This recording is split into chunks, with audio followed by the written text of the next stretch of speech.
মীরাবাইয়ের কৃষ্ণ ভক্ত হওয়ার পিছনে রয়েছে পূর্বজন্মের প্রতিজ্ঞা। মীরাবাই পূর্বজন্মে ছিলেন দাপর যুগে বৃন্দাবনে বিবাহ করে আসা এক গোপী, যার নাম ছিল মাধবী।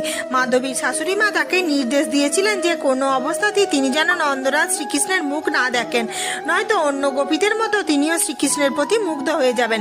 যখন ছোট্ট শ্রীকৃষ্ণ নববধূ মাধবীর মুখ দেখতে এলেন, তখন তিনি শ্রীকৃষ্ণকে নিজের মুখ দেখালেন না।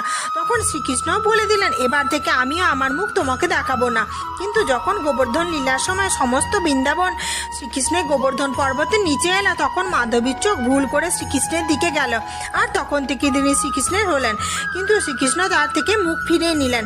তখন মাধবী জগৎ সংসার এবং ঘোমটাকে দোষারোপ করে প্রতিজ্ঞা নিয়েছিলেন যে পরের জন্ম সে লোক লজ্জা ত্যাগ করে নিজের গিরিধরকে পাবে এবং তাকে শান্ত করবে। এই মাধবী কলিযুগে মীরাবাই হয়ে জন্ম নিয়েছিলেন, আর এই মীরাবাই শ্রীকৃষ্ণকে গিরিধর বলে ডাকতেন। Like, share, comment and